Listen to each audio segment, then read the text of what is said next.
ayitibwa Victor Kamenyo.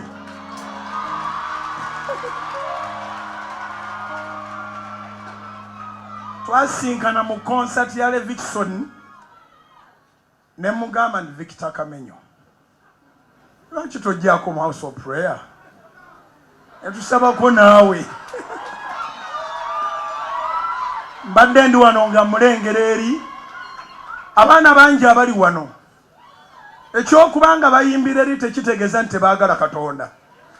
Katonda teyeegaanika. N'ekirabo kyammwe kyennyini Victor kya Mukama, kya kusinza Katonda, kya kuyimbira Mukama. So wulira emirembe ndabye bakyali boze nabo baliwa. Mujje temusigala mabega, you are all welcome. Ene kanisa y'abavubuka, kanisa y'abantu bonna ya myaka gyonna.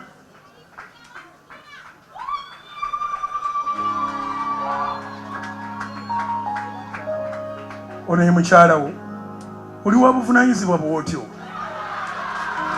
Yimirira n'omwami wo Kamenyo. Nga tusanyusa okubalaba. Mulinayo batooto, mulinayo omukyala yasinga okusaba ennyo, gw'osinga okusabako gwe Lubega eddalaani, Lubega Kennedy. Ago ge gataata ge yakuwa kati mu nsimbi gwani gava. Nange nzalozi asibujingo wa gataata agensimbi ze ankabuji kubira Mukama enkale ez'amaanyi. Ate sibawulira nganga mubimpita ankani mulino diwomera itafaanagana nga buuja ate. So sanyusa obbalaba olutuuse. Abooluganda Mukama yeebazibwe.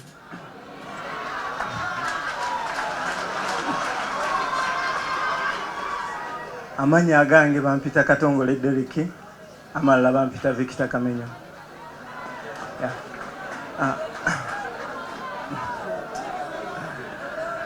Nawe bw'omukisa pasita weyaŋŋamba nzije nsabeko nammwe. Nange kyali kirooto kyange okugyako omusajja wa Katonda w'amaanyi. Era neebaza Mukama nti nange ntuuseeko wano kitiibwa n'ettendo bimutiisa. Neebaza ne pasita yeebale nnyo okukwatagana naffe oluusi tuba kye twetaaga. Kuba tuyita mu kusomoozebwa kungi nga twetaaga Katonda.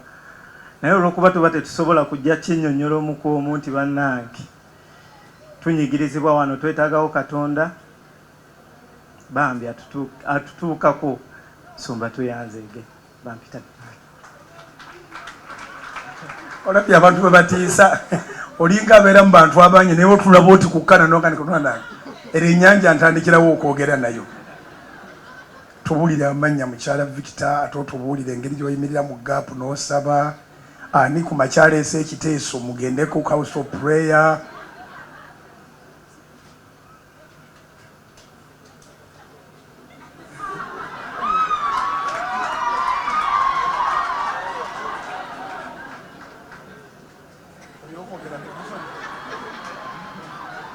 Mukyala Victor Kamenyo aŋŋamba ebyokwogera mbimusonyiwe. Anyways, ebigambo bye kambyogere yasinga okusaba kubanga era bakitubuulidde. Kati gwe walokoka.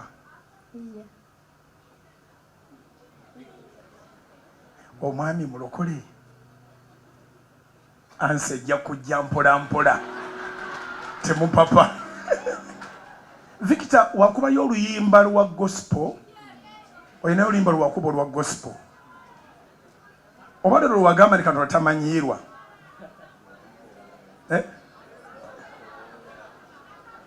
Bw'alikowoola giranga oguma okutunulira abantu bano. Kale mwannyinaze genda otuule. Bano tojja basobola buvubuka. Abantu balamuseeko. Abooluganda Yesu yeebazibwe. Amannya gange bampita Lubega John Kennedy. Mageri ewaffe bampita Gava. Ndi musanyufu nnyo okubeera nga ndi maaso ga Katonda olunaku lwa leero. Ndi musajja mulokole era nga nzikiririza mu Katonda omu. Pastor era nsaba lwakubanze wano gwe busoose okujjawo naye nga nsabira ku TV mbeerako nnyo ne ku radio mbeerako era ne bazadde bange maama ne taata bo basabira wano kimanyi n'essaawa eno maama ne taata basabira wano kimanyi n'essaawa eno weebali lwakubanze sifuna nnyo budde bujja eno. Abooluganda mwebala okusondanga sente ne tugula radio, mwebala okusondanga sente ne tuyimirizaawo TV. Laba abaana babeerayo nga basaba, abaavuddeyo nga yakooye talina bwajja eno naga kanteekekaawo bwalikoola erinnya lyange. Waliko omukono ayagala Yesu Kristo. Nawe jagala tukayimbe ffenna. No sibawulira abamugampeyo likoola erinnya esirija kumwi ubaye anada. Jagala okuba single drop. Ulira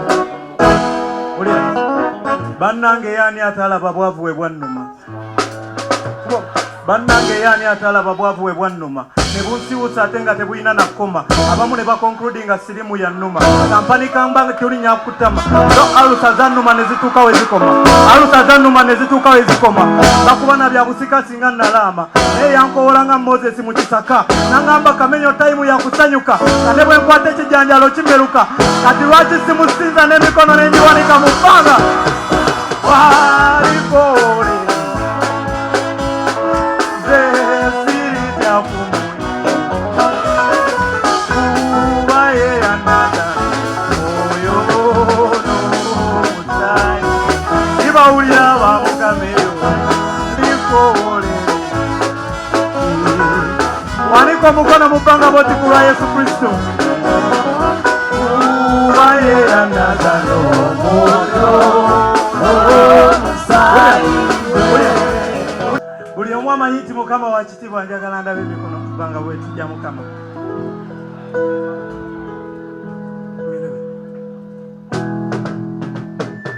Nengera eggulu nga lyeggula ate nengera namulondo nnyingi, nengera abantu ng'abasinza oyo, nengera ennyanja ey'ekitiibwa ng'ekulukuta okubawo wali wakitiibwa wakitiibwa.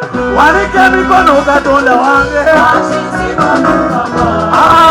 Katonda wange ayagala Katonda ekutoneka tendo lyeri munaona era amanyige gamunaona wakitibwa oyo wano. Nengera ebitabo byali bingi bamalayika nga babire, ekitabo ky'obulamu kyali kyanjawulo. Weyawanika abalonde, weyawanika ababugingo, kansaba ennyonze ndibe. Waliko emikono Katonda waffe abagala Yesu emikono Katonda esizimu ekitiibwa ero lyeri munaona era amanyike gamunaona wakitibwa oyo. Nengera ebitabo byali bingi bamalayika nga babiri, ekitabo ky'obulamu kyali kyanjawulo. Wano nengera ekkanisa zali nyingi Katonda aziyita sonti yali muneeno. Nengera pasito wa kitiibwa Pasta Bugingo ng'ayitibwera nange mbibeera mabega we. Wakitibwa Mukama esizimu ekitiibwa kunamira oyo imutendereza oyo wakitibwa oyo. Nebaza Mukama era nga nzijeyo gye mbadde nenzija paka wano. Pasita yangamba ekigambo kimu nangamba nti naye wuliriza nga kola nkyawa owulirize ne ku njiri. Banaye njiwuliriza naye tendese kyekimu. Nebaza pasita kumusanga. Twasinkana nakusanga ne Eddie Kenzo era mwena nabo wa message yemu. Twabakolera radio, twabakolera TV musobole okubanga enjiri ebasanga ne bwaba wakooye tuninga owulire. Naye ensanyuse webale kujja, tewali akukaka kulokoka. Okulokoka kirabo kiva wa Katonda, tebakiwaliriza muntu yenna. Tulo owulire enjiri olunaku lwa leero, twebaza okubanga ozze ne mukyalawo ne beno mikwano gyo, twebaza Mukama. Ne bakyali abalala baleete bagambe eri tebakaka kulokoka. Era bayigirize nabo okutuninga radio ya Salt ne TV baberengako nga bawuliriza. Olunaku lw'okulokoka waliwo omusajja yali muyaaye naye bamukomerera ku lunaku lwe bakomererako Yesu. Ng'enjiri yagiwulira dda yonna. Kati oli muno obuyaye ne bumulemeramu n'agamba Yesu mbwaveeko ayeerokole nabo abalokole. Ono weno n'amugamba naye gwe musajja gwe, omusajja gw'ojerega ye mulokozi, ffe batulanze bye twakola. So kikulu nnyo okubeera ne Yesu. Era omusajja ku ssaawa esemba yasaba Yesu n'amugamba nti onzijukiranga bw'otuukanga eyo mu bwakabaka bwo. Yesu n'amugamba leero. Nolwekyo kikulu nnyo okubeera ng'opakira Yesu.